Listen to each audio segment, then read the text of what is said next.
የጌታ ጸጋና ሰላም ይብዛላችሁ። እንዴት አደራችሁ? ሁሉ ሰላም ነው? ከኔ ጋር ከጌታ ምሕረትና ቸርነት የተነሳ ሁሉ ሰላም ነው።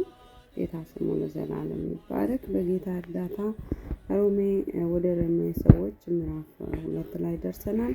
ጌታ ስሙ ለዘላለም ይባረክ። በጌታ ፍቅር ለምናችኋለሁ። ሼርና ኮፒ ሊንክ አድርጉ። በክርስቶስ ኢየሱስ ስም አነባለሁ። ስለዚህ አንተ የምትፈርድ ሰው ሁሉ ሆይ የምትመካኘው የለህም፣ በሌላው በምትፈርድበት ነገር ራስህን ትኮንናለህና አንተው ፈራጁ እነዚያን ታደርጋለህና። እንደዚህም በሚያደርጉት ላይ የእግዚአብሔር ፍርድ እውነተኛ እንደሆነ እናውቃለን። አንተም እንደዚህ በሚያደርጉ የምትፈርድ ያንም የምታደርግ ሰው ሆይ አንተ ከእግዚአብሔር ፍርድ የምታመልጥ ይመስልሃልን? ወይስ የእግዚአብሔር ቸርነት ወደ ንስሐ እንዲመራ ሳታውቅ የቸርነቱንና የመቻሉን የትዕግስቱንም ባለጠግነት ትንቃለህን? ነገር ግን እንደ ጥንካሬህና ንስሐ እንደማይገባ ልብህ የእግዚአብሔር ቅን ፍርድ በሚገለጥበት በቁጣ ቀን ቁጣን በራስህ ላይ ታከማቻለህ። ራሱ ለእያንዳንዱ እንደ ስራው ያስረክበዋል። በበጎ ስራ በመጽናት ምስጋናን ክብሩን የማይጠፋንም ሕይወት ለሚፈልጉ የዘላለም ሕይወት ይሰጣቸዋል። ለአመፅ በሚታዘዙ እንጂ ለእውነት የማይታዘዙትን በአድመኞች ላይ ግን ቁጣና መቅሰፍት ይሆንባቸዋል። ክፉን በሚያደርጉ ሰው ነፍስ ሁሉ መከራና ጭንቀት ይሆንበታል። አስቀድሞ በአይሁዳዊ ደግሞም በግሪክ ሰው፣ ነገር ግን በጎ ስራ ለሚያደርጉ ሁሉ ምስጋናና ክብር ሰላምም ይሆንላቸዋል።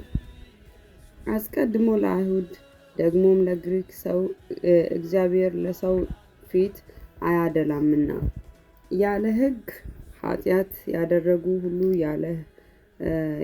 ያለ ሕግ ደግሞ ይጠፋሉና ሕግም ሳላቸው ኃጢአት ያደረጉ ሁሉ በሕግ ይፈረድባቸዋል።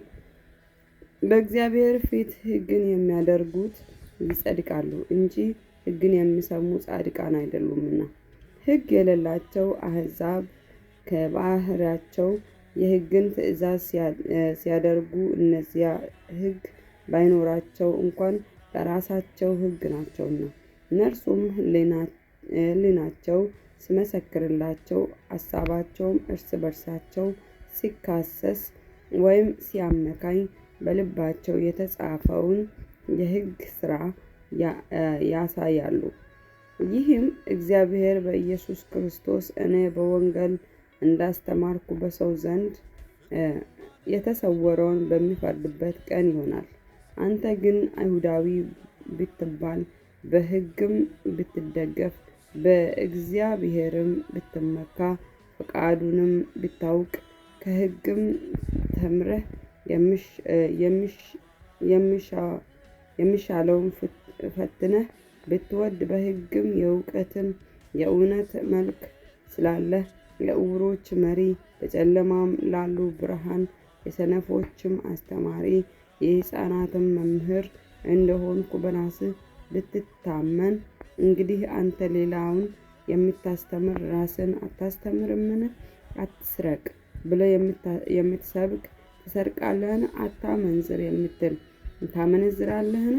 ጣዖት የምትጸየፍ ቤተ መቅደስን ትዘርፋለህን? በሕግ የምትመካ ሕግን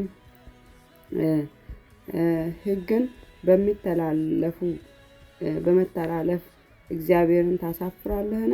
በእናንተ ሰበብ የእግዚአብሔር ስም በአሕዛብ መካከል ይሰደባልና ተብሎ እንደተጻፈ፣ ሕግን ብታደርግ መገረዝስ ይጠቅማል።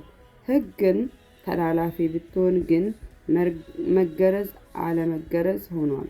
እንግዲህ ያልተገረዘ ሰው የሕግን ሥርዓት ቢጠብቅ አለመገረዙ እንደ መገረዝ ሆኖ አይቆጠርለትምን?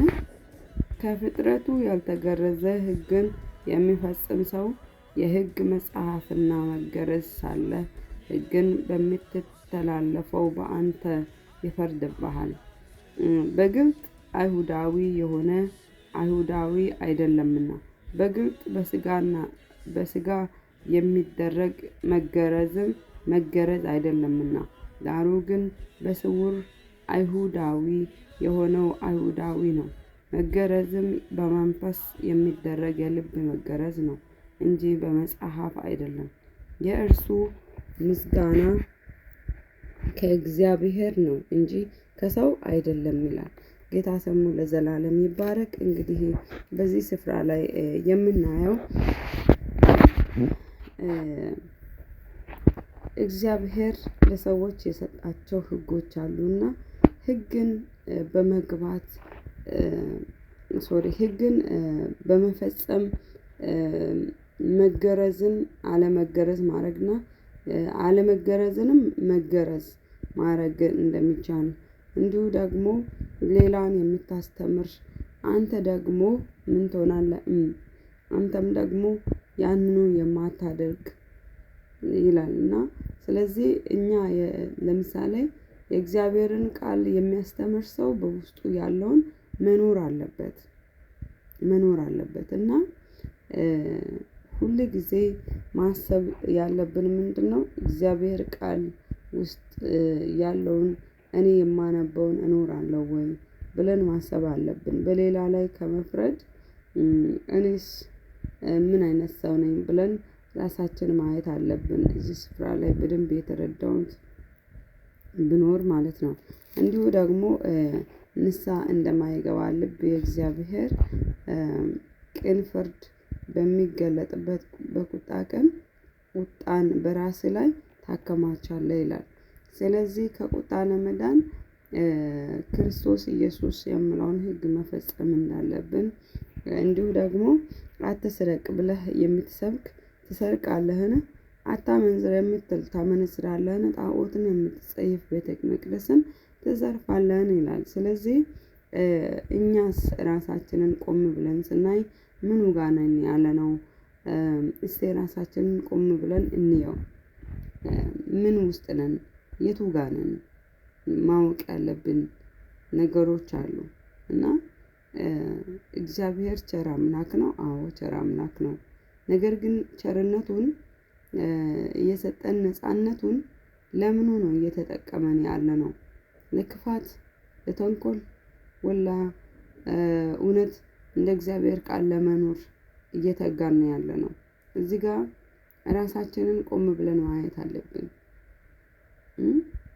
አትግደል ብዬ ሳስተምር መግደል እየገደልኩ ነው ወይ?